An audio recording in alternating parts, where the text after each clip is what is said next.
This is a baton. In life, we're handed them. And sometimes we drop them. Happens to the best of us. I'm taking you back to 2024 Summer Olympics in Paris, France. The U.S. men's 4x100 relay team is on the track, ready to finish their last race to determine who are the fastest men in the world. They have prepared their entire lives for this moment. The world is watching them. And the expectations to win a gold medal are unmatched. The starting pistol goes bang! And they run around the track displaying athleticism at its finest. Unfortunately, they suffered a major disappointment when they were disqualified because of a botched baton exchange. Sadly, the U.S. men's Olympic team has a history of disqualifications going back decades. Since the mid-90s, there have been 11 dropped, botched baton exchanges, causing them to be disqualified. Why do the men's fastest team continue to fail in their mission? It's not because they don't run fast enough, but to win a relay race, it takes more than speed. It also takes the skillful ability to transfer this baton from one hand to another. Speed and finesse, two opposing forces having to work in perfect harmony. I'm Chuck Garcia. I have climbed to tremendous heights in my Wall Street career and have scaled some of the world's tallest mountains. I am so blessed to be teaching at Columbia University, and I focus most of my work on emotional intelligence. I spend every day working with people from all professions, helping them to become more self-aware, more socially aware, and how to operate under the weight of tremendous pressure and great expectations. I help them to climb to the top of their career so they can operate at peak performance as they climb to the top of their life and career mountains. And that's what this baton represents. And by the time I'm finished here today, I am going to give it to you. And I hope that when I'm ready to give it to you, you are ready to receive it. To further the metaphor of this baton, as you think about your education, you are focused on doing tasks that are related to a grade. Think of speed as the IQ that you have in your class. But think of the finesse needed to pass the baton as the thing that isn't measured but is equally as important.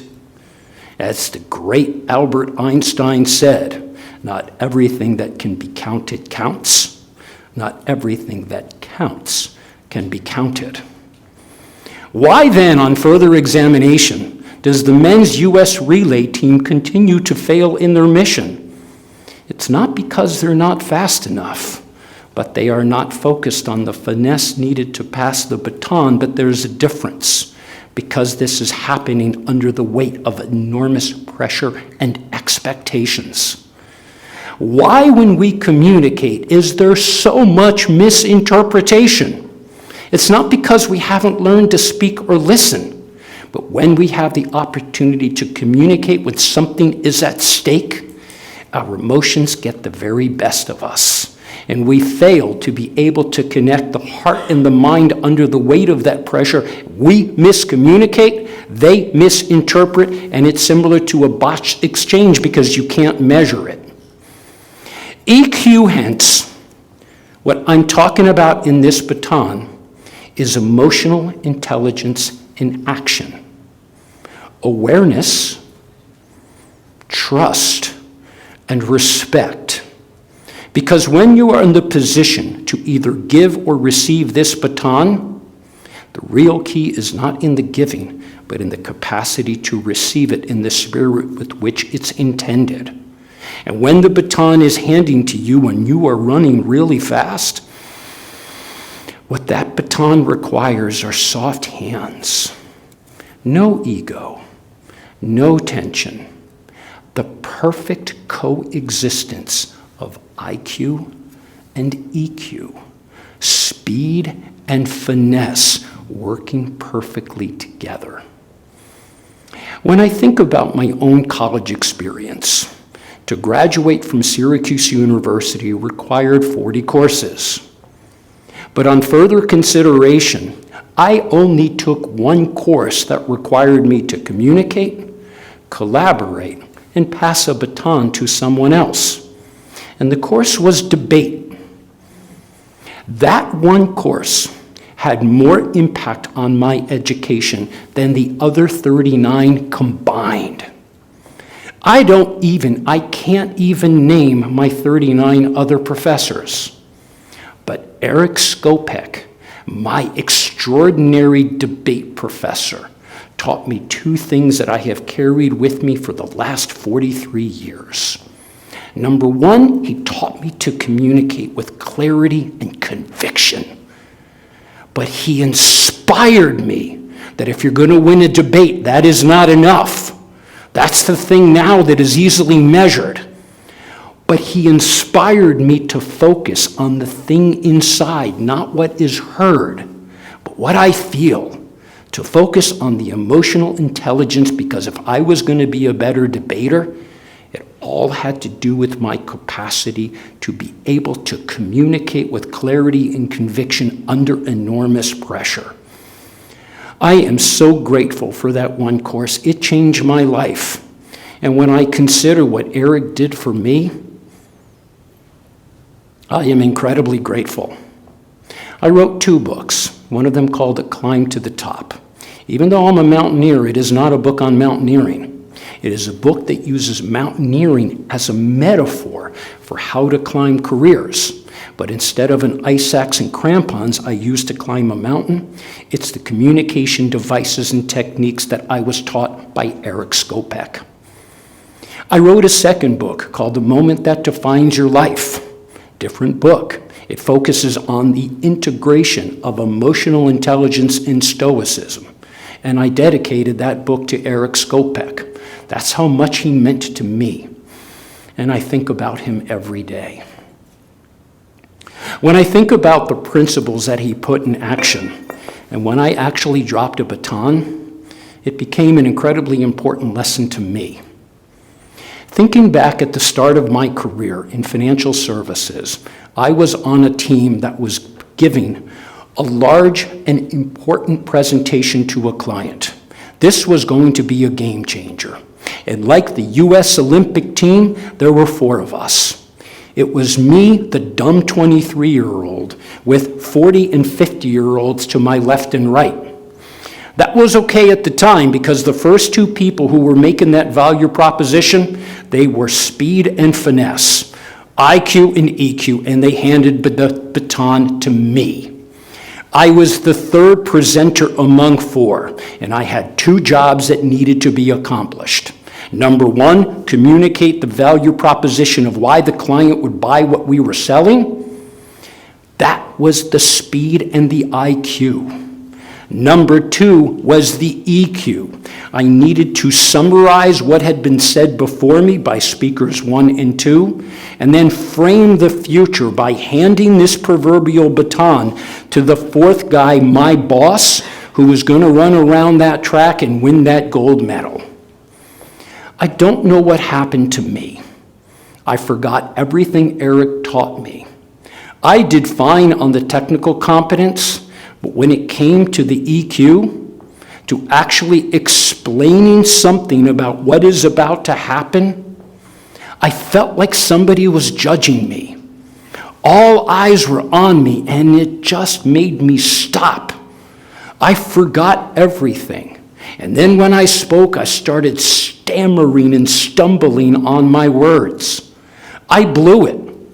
I screwed up that whole presentation. I dropped the baton.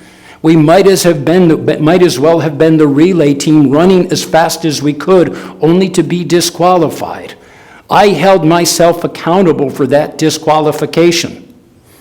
Sadly, we didn't get the deal, but it was an important lesson to me because I didn't pay attention to the very thing he taught me, and I never let that happen again. I had other issues, but not that one. But the most interesting part about that presentation, nobody remembers that I did technically competent for part one. But nobody forgot, and they never did, how badly I screwed up for the thing that we couldn't measure. Technical competence was intact. The ability to stay calm under the weight of that pressure was completely gone. This baton, hence, is both a cautionary tale and a call to action to all of my students. I recognize as you look at your blueprint for tomorrow, you have a lot of choices in front of you. I also, at Columbia Engineering, everybody seems to be talking about artificial intelligence all the time. And I appreciate it is a wonderful invention. But while it's busy changing the world, someone else is figuring out how to weaponize it. I guess that's just the world we live in. But my message here, rather than focusing on artificial intelligence, I'm asking you to consider a different kind of intelligence. And this is an intelligence that is a crusader for peace of mind, to keep us calm under the weight of that pressure. And that is emotional intelligence, and why it's so important. Because coming back to my debate professor, it wasn't just in the words that we were communicating to win the argument. It was our capacity to be able to manage what's inside, the heart, the mind, staying calm, staying clear. And as I think about the world that we live in now, sadly, we seem to be moving in the direction of even more technology and the systems that they support. I understand that infatuation with those bright and shiny technologies, but the unintended consequence, I see a continued erosion of empathy. And I see an epidemic of loneliness. And my brilliant students who come into my class, sadly, I see even more anxiety, depression, and it really makes me sad, but I recognize and I appreciate we're all trying to do the best we can, which leads us back to this baton. I make a commitment to want to pass it on to you because somebody passed it on to me. But what I ask you as you consider the enormous responsibility that I'm giving to you so you can pass it on to someone else, recognize that when you're ready and you're running 100 miles an hour with this baton for somebody who is ready to receive it, forget about the computer. Think about what's inside and take a look and look them in the eye. Let them know how much you care. Give them a big smile and tell them you are with them all the way.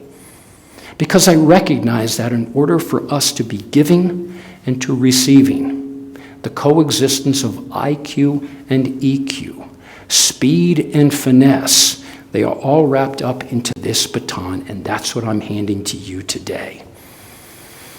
As I consider this baton, any one of you could buy this for $7 on Amazon.com. But this baton, I don't own it. It was given to me by my mentors, by my father, who was the best communicator I ever knew, and by Eric Skopek, the best professor, the other great communicator that I ever knew, and I am so blessed to have been in their gravity. Thank you to my father and to Eric for everything you have done for me. I can't begin to say how much they meant to me despite all the other things that happened into my life. IQ and EQ. The perfect baton exchange happens in their coexistence, and that's what I learned from them, and that's what I'm passing on to you today. So as I consider, what do we have here, and what do we do now? I give thought to an African proverb that has been in my mind for every race I run and every mountain that I have ever climbed. If you want to go fast, go alone. But if you want to go far, we go together. To my fellow TED speakers, it has been a pleasure to share this stage with you. To the TED organizers, thank you for the opportunity to be able to come here today. And to the audience, I am grateful for your time and attention. I want you to think about what I'm giving you and what you're receiving. And when you pass it on to the next generation, remind them of that African proverb. Nobody is alone in this room. We are all in this together. Thank you very much for your time.